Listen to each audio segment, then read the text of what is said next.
ओम श्री गणेशाय नमः। फागुन माह की संकष्टी चतुर्थी द्विज प्रिय संकष्टी चतुर्थी होती है। इस दिन विघ्नहर्ता श्री गणेश जी की विधि पूर्वक पूजा अर्चना करते हैं एवं उनकी आरती उतारते हैं और संकष्टी चतुर्थी व्रत कथा का पाठ करते हैं। रात के समय में चंद्रमा की पूजा करते हैं और जल अर्पित करते हैं। उसके बाद पारण करते हैं। संकष्टी चतुर्थी व्रत वाले दिन पूजा के समय संकष्टी चतुर्थी व्रत कथा का पाठ जरूर करना चाहिए।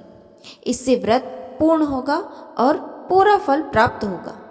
जिस प्रकार भगवान गणेश जी ने देवताओं के संकटों को दूर किया था, उस प्रकार ही आपके संकटों का समाधान करेंगे। आइए जानते हैं संकष्टी चतुर्थी की 4 व्रत कथा के बारे में। पहली कथा। पौराणिक एवं प्रचलित कथा के अनुसार एक बार देवता कई विपदाओं में घिरे थे। तब वह मदद मांगने भगवान शिव के पास आए। उस समय शिव के साथ कार्तिकेय तथा गणेश जी भी बैठे थे।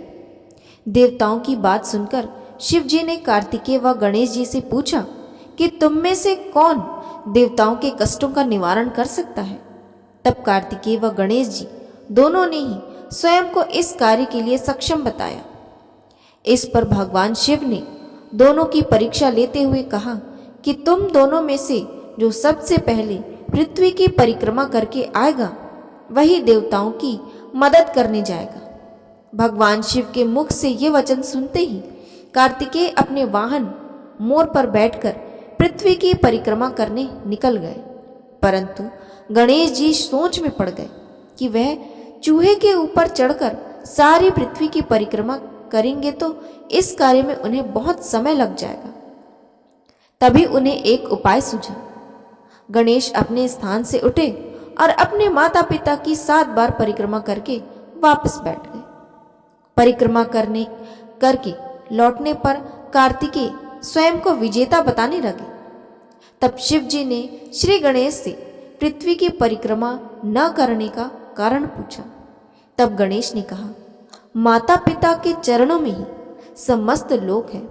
ये सुनकर भगवान शिव ने गणेश जी को देवताओं के संकट दूर करने की आज्ञा दी। इस प्रकार भगवान शिव ने गणेश जी को आशीर्वाद दिया कि चतुर्थी के दिन जो तुम्हारा पूजन करेगा और रात्रि में चंद्रमा को अर्घ्य देगा, उसके तीनों ताप यानी दैहिक ताप, दैविक ताप तथा भौतिक ताप दूर होंगे। इस व्रत को करने से व्रतधारी के सभी तरह के दुख दूर होंगे और उससे जीवन के भौतिक सुखों की प्राप्ति होगी। चारों तरफ से मनुष्य की सुख समृद्धि बढ़ेगी। पुत्र पौत्र आदि धन ऐश्वर्य की कमी नहीं रहेगी। दूसरी कथा के अनुसार एक समय की बात है, राजा हरिश्चंद्र के राज्य में एक कुम्हार था। वह मिट्टी के बर्तन बनाता, लेकिन वे कच्चे रह जाते थे। एक पुजारी की सलाह पर उसने इस समस्या को दूर करने के लिए एक छोटे बालक को मिट्टी के बर्तनों के साथ आवा में डाल दिया। उस दिन संकष्टी चतुर्थी का दिन था। उस बच्चे की माँ अपने बेटे के लिए परेशान थी। उसने गणेश जी से बेटे की कुशलता की प्रार्थना की। दूसरे दिन जब कुम्हार ने सुबह उठकर देखा तो आवा में उसके बर्तन तो पक गए थे, लेकिन बच्चे का बाल बांका भी नहीं हुआ था। वह डर गया और राजा के दरबार में जाकर सारी घटना बताई। इसके बाद राजा ने उस बच्चे और उसकी माँ को बुलवाया तो माँ ने सभी तरह के विघ्नों को दूर करने वाली संकष्टी चतुर्थी का वर्णन किया। इस घटना के बाद से महिलाएं संतान और परिवार के सौभाग्य के लिए संकट चौथ का व्रत करने लगी।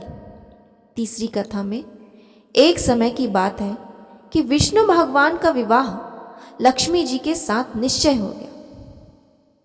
विवाह की तैयारी होने लगी।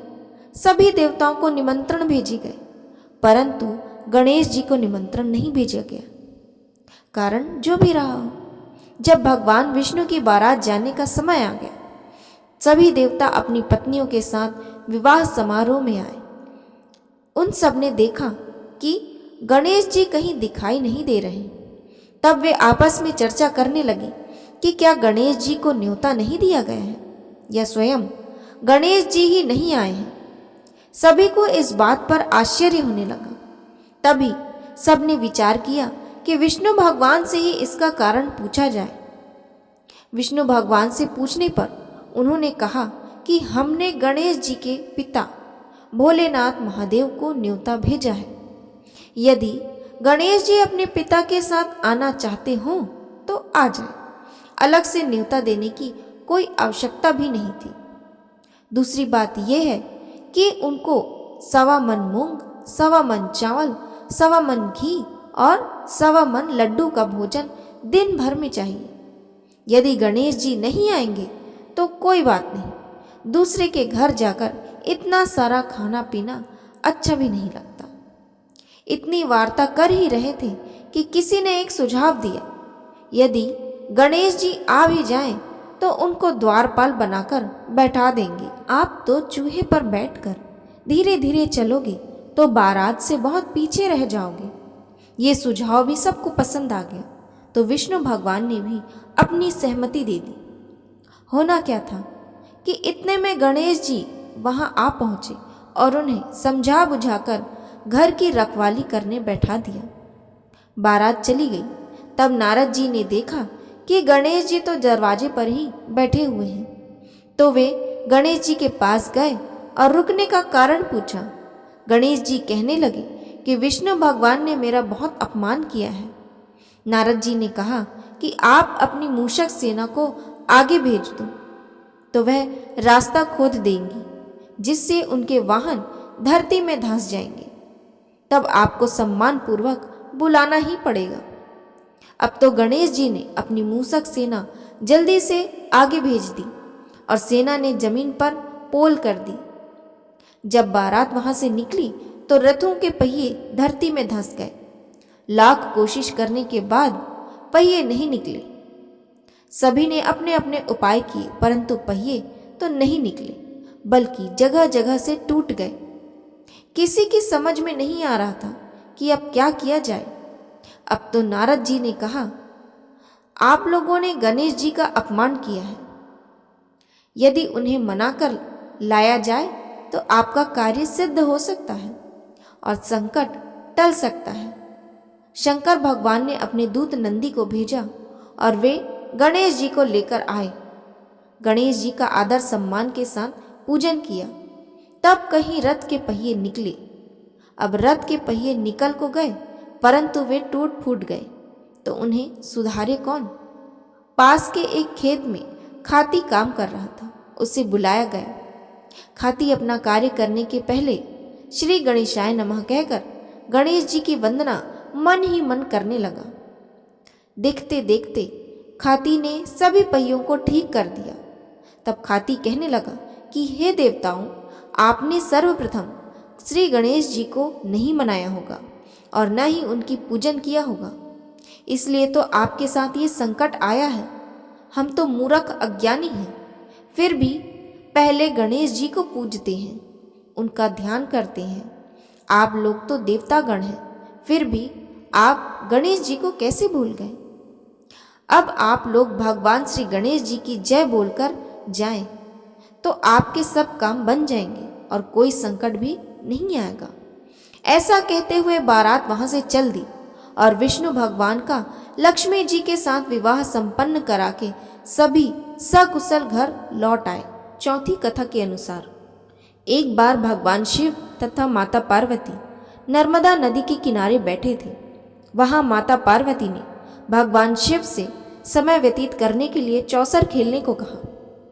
शिव चौसर खेलने के लिए तैयार हो गए, परंतु इस खेल में हार जीत का फैसला कौन करेगा, ये प्रश्न उनके समक्ष उठा।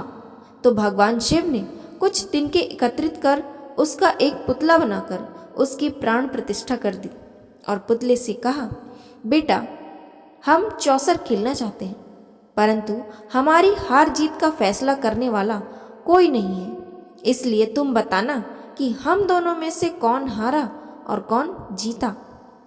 उसके बाद भगवान शिव और माता पार्वती का चौसर खेल शुरू हो गया। ये खेल 3 बार खेला गया और संयोग से तीनों बार माता पार्वती ही जीत गई। खेल समाप्त होने के बाद बालक से हार जीत का फैसला करने के लिए कहा गया तो उस बालक ने महादेव को विजयी बताया। ये सुनकर माता पार्वती क्रोधित हो गई और क्रोध में उन्होंने बालक को लंगड़ा होने, कीचड़ में पड़े रहने का श्राप दे दिया। बालक ने माता पार्वती से माफी मांगी और कहा कि ये मुझे अज्ञानतावश ऐसा हुआ है, मैंने किसी द्वेष भाव में ऐसा नहीं किया है। बालक द्वारा क्षमा मांगने पर माता ने कहा, यहाँ गणेश पूजन के लिए नाग कन्याएं आएंगी, उनके कहे अनुसार तुम गणेश व्रत करो, ऐसा करने से तुम मुझे प्राप्त करोगी। ये कहकर माता पार्वती शिव के साथ कैलाश पर चली गई। 1 वर्ष के बाद उस स्थान पर नाग कन्याएं आईं। तब नाग कन्याओं से श्री गणेश के व्रत की विधि मालूम करने पर उस बालक ने 21 दिन लगातार गणेश जी का व्रत किया। उसकी श्रद्धा से गणेश जी प्रसन्न हुए। उन्होंने बालक को मनोवांछित फल मांगने के लिए कहा। उस पर उस बालक ने कहा, हे विनायक, मुझ में इतनी शक्ति दीजिए कि मैं अपने पैरों से चलकर अपने माता पिता के साथ कैलाश पर्वत पर पहुंच सकूं और वे ये देख प्रसन्न हों। तब बालक को वरदान देकर श्री गणेश अंतर्ध्यान हो गए। इसके बाद वह बालक कैलाश पर्वत पर पहुंच गया और कैलाश पर्वत पर पहुंचने की अपनी कथा उसने भगवान शिव को सुनाई। 64 वाले दिन से माता पार्वती शिव जी से विमुख हो गई। अतः देवी के रुष्ट होने पर भगवान शिव ने भी बालक के बताए अनुसार 21 दिनों तक श्री गणेश का व्रत किया। इस व्रत के प्रभाव से माता पार्वती के मन से भगवान शिव के लिए जो नाराजगी थी वह समाप्त हो गई। तब ये व्रत विधि भगवान शंकर ने माता पार्वती को बताई। ये सुनकर माता पार्वती के मन में भी अपने पुत्र कार्तिकेय से मिलने की इच्छा जागृत हुई। तब माता पार्वती ने भी 21 दिन तक श्री गणेश का व्रत किया तथा दुर्वा फूल और लड्डुओं से गणेश जी का पूजन अर्चन किया। व्रत के 21वें दिन कार्तिकेय स्वयं माता पार्वती जी से आ मिले। उस दिन से श्री गणेश चतुर्थी का ये व्रत समस्त मनोकामनाओं की पूर्ति करने वाला व्रत माना गया। इस व्रत को करने से मनुष्य के सारे कष्ट दूर होकर मनुष्य को समस्त सुख सुविधाएं प्राप्त होती हैं।